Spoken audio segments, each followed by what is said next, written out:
Hello and welcome to another Battlefield 3 gameplay analysis. Today we will be looking at the Thunder Run tank gameplay as played by executive producer Patrick Bach at EA's press conference at E3 2011. It is believed that this is the very first mission in Battlefield 3's single-player campaign, allowing you to step into the shoes, or should we say assault boots, of Corporal Jonathan Jono Miller, 1st Marines Tank Battalion during a large-scale assault on the outskirts of Tehran, Iran, in the Caviar Desert on October 31st, 2014 at 0900 hours. The video starts with Miller contemplating a toy dinosaur sent to him by his son.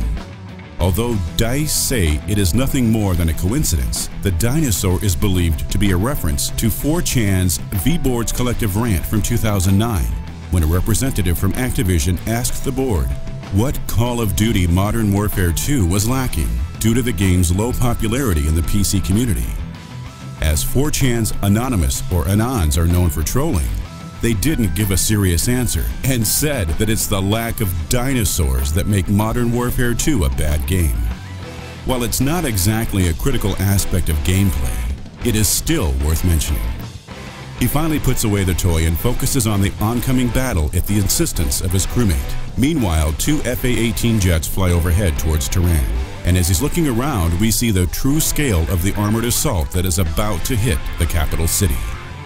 The armored units in question appear to be M1A2 Tusk Abrams tanks, as well as a few AAV-7 amphibious assault vehicles, best seen around the 1 minute 20 seconds mark, after the 2 Marine Corps AH-1Z Viper helicopters fly by. Note that the Abrams tanks are not equipped with the optional remote weapon station for the commander's MG. Instead, they just have one 50 caliber machine gun with a see-through shield. Around the 1 minute 32 seconds mark, we see 122mm rockets fired by BM-21 Grad launch vehicles from a PLR outpost. As soon as Anvil Actual sends reports of PLR armor, Miller takes control of the tank and we get a better look at the tank's HUD, or heads-up display.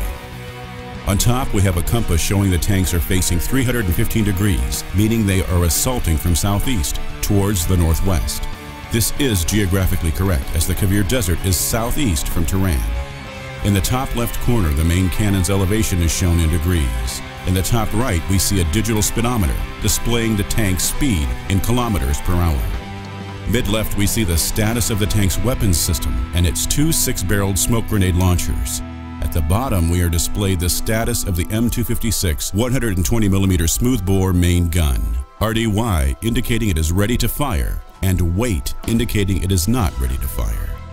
We also see an indicator allowing the operator to better see where the tank's turret is currently facing, in comparison with the tank's hull. Last but not least, in the middle we have the Abrams unique aiming reticle, as one would expect.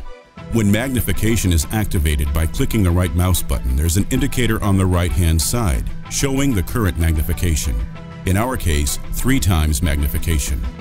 There's also a warning light that appears when the tank is taking damage. The indicator reading 60 Hz shows the screen refresh rate, but in-game, it serves no functional purpose whatsoever. The battle group then engages enemy armor that is closing in. The enemy tank's silhouettes aren't very clear, and it makes identification harder. But around the 3 minute 47 seconds mark, Miller fires at a tank, and then someone, possibly Miller himself, says, "Boom, T-72 engaged and destroyed," on the radio, giving us conclusive proof that the enemy tanks are T-72s, easy pickings for an M1 Abrams. It is unknown if they will also make an appearance in Battlefield 3's multiplayer. The player can switch to thermal imaging by pressing C on the keyboard. It is unknown as of now if thermal imaging will be present in multiplayer. It wouldn't be a surprise to have all this included in the multiplayer, as Battlefield 2's tanks had everything from smoke canisters to coaxial machine guns, whereas in Battlefield Bad Company 2, the player had to choose a vehicle specialization, allowing them to use one item, and one item only, like the coaxial machine gun, the smoke launchers, or magnification. After the enemy armor has been destroyed, the group continues the advance towards Tehran until they are met by a barrage of artillery and are ordered to halt. Meanwhile, an unmanned aerial vehicle, or UAV operator, has eyes on the enemy outpost, hosting the BM-21s.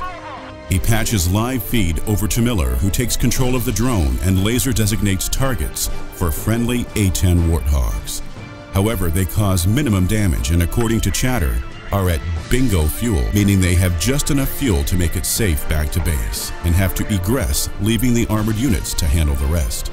Thanks to thermal imaging, we can clearly see 5 BM-21s, 4 BMP-2s, several infantry units and trucks, as well as 2 SAM sites. After that, we see Frostbite 2's ant animation system hard at work, gifting the loader lifelike movement as he loads the 120mm gun, preparing for the charge on the PLR rocket batteries. Notice how he has "Don't Panic" written on his helmet. As soon as the armored unit starts the charge, the player is prompted to press the Shift key to go full throttle. Again, it is unknown if this feature will be available in multiplayer straightforward, or if it will require a vehicle specialization, as in Bad Company 2. Soon after the advance started, Anvil 3-2 is hit and bursts into flames, and 2 crew members on fire quickly jump out of the tank and roll on the ground in an effort to put their uniforms out. During the charge, we can see that the tank's top speed is approximately 50 kilometers per hour off-road, as it is in real life. As the units move into the outpost, the player switches to a 7.62mm M240 coaxial machine gun by pressing 2 on the keyboard. The 120mm gun can be selected by pressing 1. The text "lock" can also be seen on the left side of the HUD, possibly indicating a missile lock. After Miller kills several infantry units, he engages a BMP-2. BMP stands for Boyevia Machina Pechoti, literally Infantry Fighting Vehicle. When you look at the BM-2's rear doors in real life and notice how thick they are, you might think, oh wow, thick armor to protect the infantry inside. Wrong. One critical flaw of this IFV is the fact that its rear doors hold fuel tanks, so a single hit to the back could blow up the whole thing. If BMP-2s will be present in BF3's multiplayer, don't expect them to blow up from a single hit to the back though. In multiplayer, balance has priority over authenticity. After the BMP is destroyed, Marines raid the compound, moving in through a breach in the earthen wall, also known as a berm.